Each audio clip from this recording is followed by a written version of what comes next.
At Highland, we're all about celebrating little wins and little ways to innovate digital processes. There's no customer pain point too small for us to help with. Maybe that's why more than half of the Fortune 100 looks to Highland to connect their content and data, improve processes, and turn little efficiencies into big wins for their customers and clients. Highland, intelligent content solutions for innovators everywhere at highland.com. The Tea Biz podcast delivers tea news that you need to know. A recap of the week's major headlines with commentary and cultural trends hosted by Dan Bolton. It is the voice of origin for tea professionals and enthusiasts worldwide. Think of us as a digital caravan of storytellers, bringing authentic, authoritative, and exclusive stories to you weekly from the tea lands.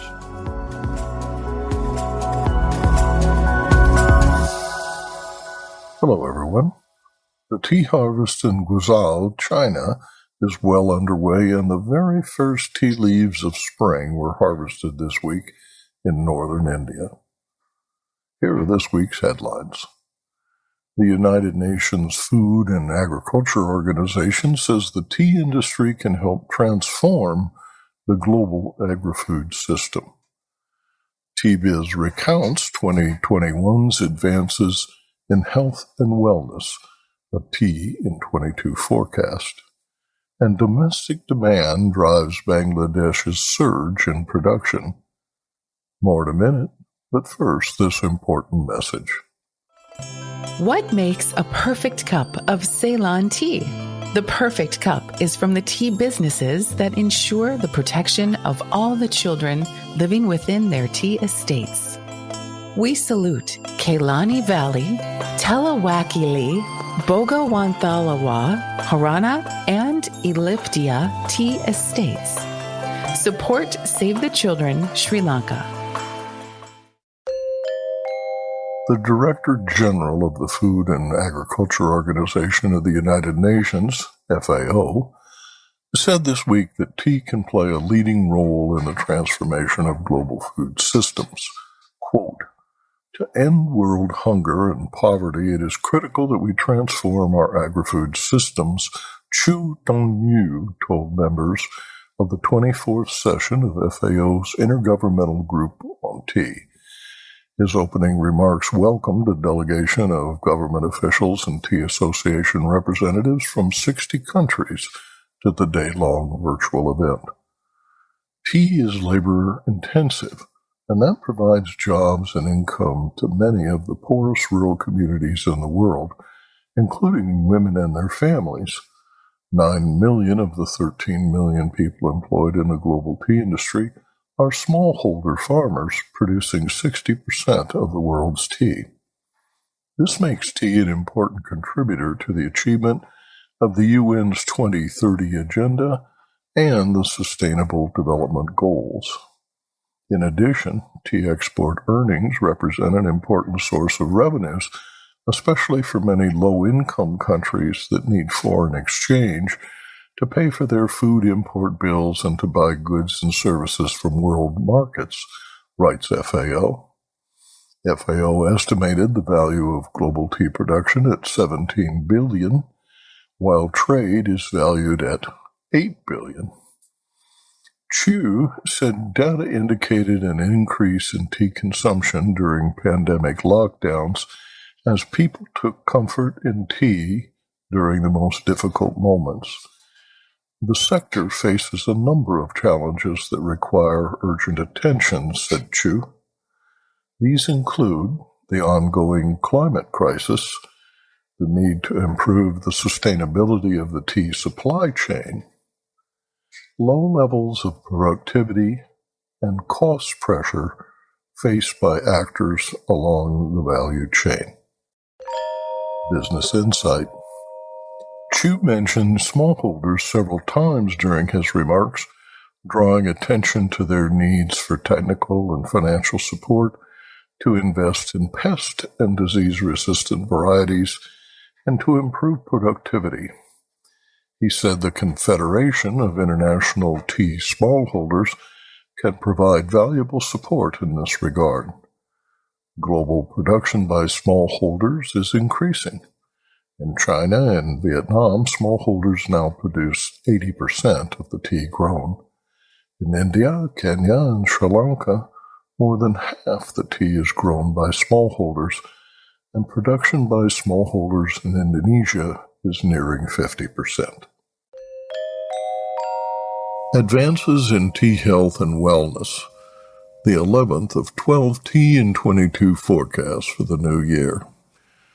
Several research papers and one profound discovery about the chemistry of tea mark 2021 as an important year for advances in tea health and wellness. In October, researchers at ETH Zurich reported that, quote, tea catechins aren't, in fact, antioxidants, but rather pro-oxidants that improve the organism's ability to defend itself, similar to a vaccination, writes Dr. Michael Ristow.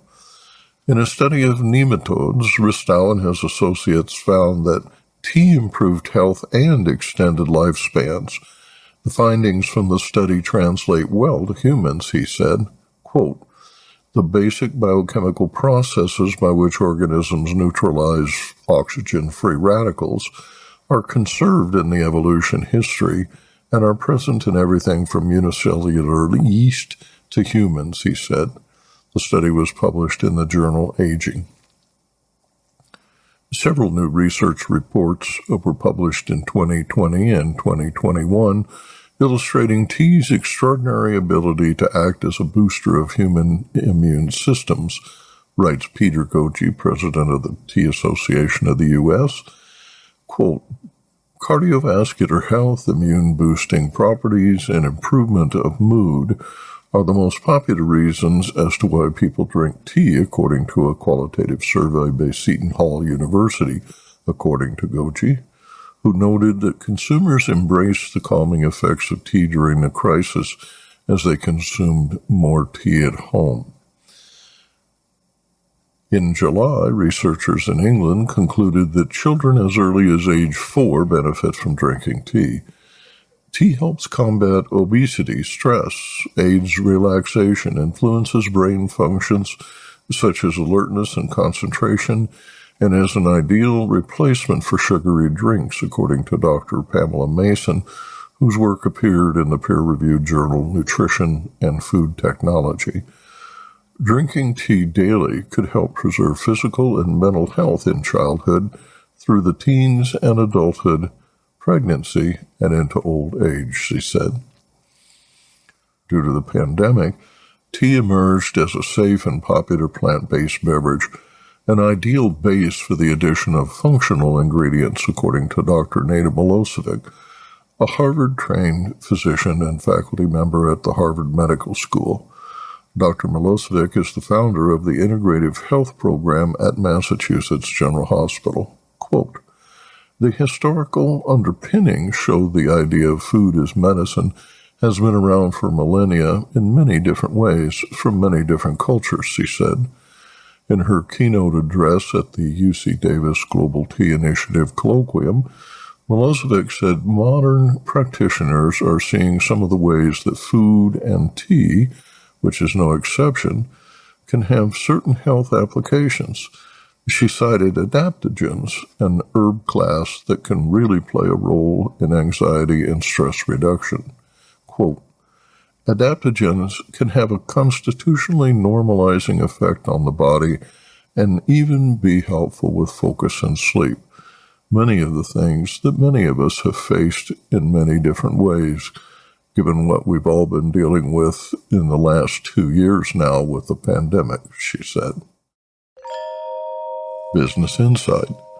Peter Goji announced the Tea Association of the USA will host the 6th International Scientific Symposium on Tea and Human Health in 2022. In 2012, the symposium convened in Washington, D.C., where participants reviewed the results of 5,649 studies on tea, including 2,878 studies on health and wellness, as well as 1,000 studies on tea and cancer, and 800 studies on tea and human health. Enticed by strong domestic demand, 6,000 tea smallholders in the northern districts of Bangladesh and the region's 167 large farms powered a surge in production to a record high of 96.5 million kilos in 2021. The record growth results from good weather, greater investment in training and technology, and a significant increase in acreage under tea. In the past, smallholders that planted on slopes were tardy with plucking rounds of 30 to 45 days. Tea in the flatlands is now plucked every 7 to 10 days. 15 years ago, tea growers produced 53 million kilos annually. In 2021, production on registered estates increased 11.7%, and smallholders grew an additional 14.5 million kilos, mainly unbranded. Robust economic growth of 4.5% in 2021 has helped fuel domestic consumption to the point that tea imports declined by 93% in the past few years. The Bangladesh Tea Board now projects exports of 15 to 20 million kilos by 2023, after meeting domestic demand totaling more than 90 million kilos, according to Major General Mohammad Asif Aslam. Bangladesh's GDP is expected to accelerate to 7.5% in 2022. Quote, I can tell you with certainty that both quality and output at our own garden, Qazi and Qazi Tea Estate in Bangladesh remains strong and has done so through the pandemic, end quote, reports Tim Bradley, CEO Tetuya Organic Teas, an international brand owned by KKTE. The company's 4,000 acres of organic regenerative gardens in the Tetulia region and Panchgar, quote, supports the Bangladeshi brand KKT and our US and UK brand Tetulia, as well as sales on the open market, Bradley explained. Quote, we see a general rise in capability and have confidence in tea's positive quality trends in Bangladesh, he said. Biz Insight. Domestic consumption increased at a brisk rate annually until the onset of the pandemic. At-home occasions rose in 2020, but the people of Bangladesh, about 55%, prefer to take their tea away from home. Branded tea dominates the market with a 75% share over non-branded teas. Consumption has since returned to pre-pandemic levels of 95 million kilos. 15 years ago, Bangladesh imported 5 to 7 million kilos per year to meet demand. In 2020, imports fell to 670,000 kilos, and last year's bounty means imports, mainly from Kenya and India, will remain negligible in 2022. Arvinda Anantharaman in Bengaluru reports on this week's tea auction prices. India Tea Price Report for the week ending 19th February 2022. It's been yet another quiet week in North India, and only Guwahati auctions were held. Assam and the Duars, where plucking began in mid-February, have begun their first invoices, but in Darjeeling, plucking has only just begun and the teas are yet to arrive. One of the first estates to bring out their first batches of spring teas is the Rohini Tea Estate, with tea made from an early Flushing clone. In South India, auctions took place as usual across all the centres. Orthodox Leaf saw good demand in Cochin. In comparison of prices for the same week, places 2022 between 2020 and 2021. Exporters to CIS countries in the Middle East were active. CTC Leaf, on the other hand, saw more upcountry buyers. In Kannur, the pattern was similar. Orthodox Leaf saw better demand. Buyers were selective for CTC Leaf, but exporters and domestic buyers were active for Orthodox Leaf. And now, a word from our sponsor. Q-Trade understands that a successful tea blend goes beyond the creative fusion of appearance, aroma, and flavor. Our multi-award-winning product development team is passionate about converting natural ingredients into sensory experiences that customers crave.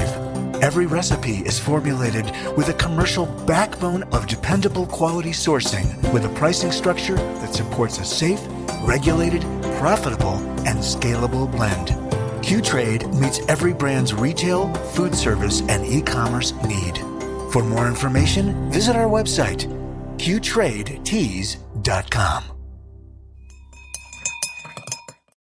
This week, Tea-Biz travels to the Tea History Collection in the UK, where Bernadine Tay discusses modern innovations in tea with taster extraordinaire Mike Bunston. Mike Bunston, officer of the Most Excellent Order of the British Empire, is chairman of the London Tea History Association, honorary chair of the International Tea Committee, and he serves as Sri Lanka's tea ambassador. He began his career in tea at the Wilson Smith & Company brokerage in 1959. Bunston recently visited the Tea History Collection in Banbury, Oxfordshire, to videotape a tasting of modern teas, including milk tea, a Jasmine-Mango fruit tea, and his first taste of bubble tea. Charlie Shortt, co-founder of the Tea History Collection, organized the tasting and narrates this exchange. So, Mike, how long have you been a tea taster? I've been a tea taster for 63 years. And how many cups of tea do you think you've had in your life? God knows. Millions, it's got to be. Don't ask me how many. And have you ever had bubble tea? No. Not bubbles. I have to say, I find, for me, the bubbles are strange. But I guess people love them, otherwise they wouldn't be selling. It's quite popular with the kids nowadays. Food and drink. Takes a long time to chew. Make it last, my goodness. I have to be honest, if I was blindfolded and had to taste that, no way would I say it's tea. But I'm thrilled that they're using tea. Mike next tries a jasmine-infused mango fruit tea with a lychee chewy balls. A very pleasant fruit drink, for sure. I love jasmine tea. It is hard to get that, and I think that's because there's the overlay of sugar and all the other sweetness. But it's a very pleasant drink, you can't deny that. I mean, if somebody gave me one in the summer, or any time like now, I'd drink it, yeah. Because as I say, I didn't get any tea flavour with that. There is just a hint of the jasmine tea in that one. As I'm a particular lover of jasmine tea, I suppose it's hit the spot for me. And it's a perfectly cold summer drink, isn't it? This one is a black tea infused with taro, a purple root vegetable from Southeast Asia. It also has lychee chewy balls. A cocktail, it sounds like a step too far, but we'll see. I find it very interesting, actually. No, I do. I find that very interesting. I think I get the potato as well. So you like it? I actually quite do. I quite do, yeah. It's certainly different. What I think I like about it is it's not nearly as sweet as the others. Now, it was all right in the orange one, which was basically fruit expected to be sweet. The other thing I think was just a bit too sweet, certainly for my taste. This one, I think that's got that sort of, well, it's potatoes. Even if you hadn't told me, I think I'd have guessed something like that.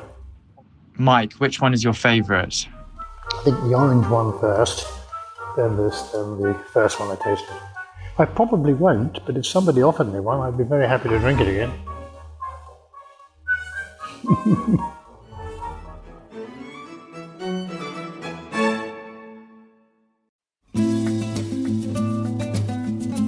I'm Bernadine Tay, founder of Quinteassential Teas and one of the founding directors of the European Specialty Tea Association. Join me as Mike Bunston shares his insights into modern tea innovations after his very first tasting of bubble tea. When you were first asked to taste bubble tea, did you have any expectations of what this could be? I don't know why I naively thought bubble tea meant tea literally with bubbles in it, because I had tasted a tea champagne, which was made purely out of tea not many months ago, and I thought it must be something like that. Well, not at all. It's got the tapioca. I can never remember which one it is. Yes, it's correct. It's tapioca balls. And when I took my first suck, first got liquid and then got the meal, as it were, I thought, oh my goodness me, this is extraordinary. It's one extraordinary sensation. And then, of course, they put the three in front of me, very different ones. The first two were sweet. One was just like, if you like, a bit like a smoothie. Second one was more like a sweet orangey type drink. Mm-hmm. Bit too sweet for my taste, but I enjoyed that. And then the third one, they said, now this one is very different. Be careful when you. I said, oh, they like this. Had potatoes in it. The colour was slightly off-putting, but I said, I like that. That tastes good. And I said, the reason I'm saying it is because for my taste, it was the least sweet. To me, it was an attractive drink. Having tasted millions of cups of teas as a tea taster, what do you think of the texture of the chewy tapioca balls or the fruit chunks in this colourful, customizable Frappuccino-style beverage? Well, personally, my view is we could have probably done without them. But then as I got chewing, as it were, I thought, oh, this is quite interesting. I can see why this attracts people. Innovation is about creating something new that solves a problem. Do you see that with bubble tea? Yes. But I can see that is something for this generation. And, it's a real get up and go. You go and buy it. You can walk through the street and drink it, whatever, if you're in a rush. Total contrast to the way I traditionally always drink tea. Always a teapot, always a cup, properly done. But it is fascinating. And clearly, they've got a great thing here. It's a very nice, colorful beverage with different options and, customizable. So that, I think, makes it very appealing to young people.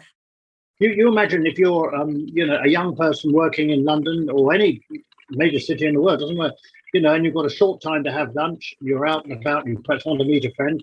If you can pick up one of those and suck it and chew it as you go along, in a way, it's almost as good as a light meal, isn't it?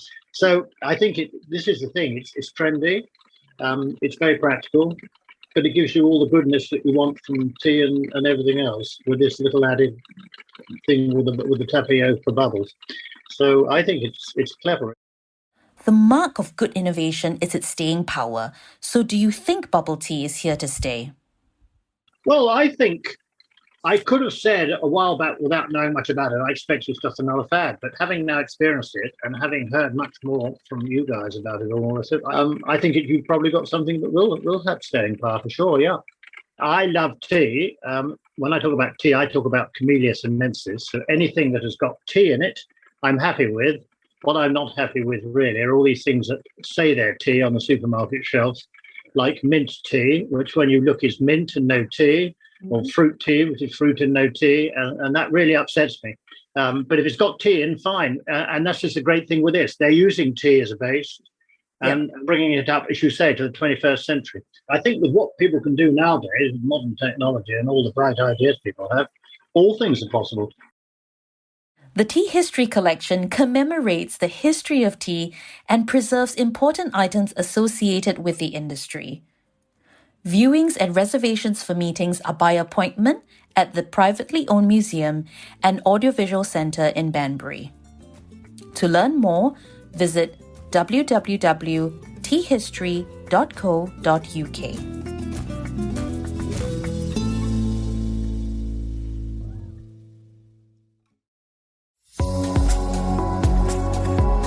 Intrigued by what you heard in today's podcast?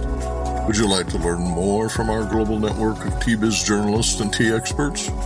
Remember to visit the Tea Biz website for more comprehensive coverage. That's www.t-biz.com. Thanks for listening. Farewell till next week.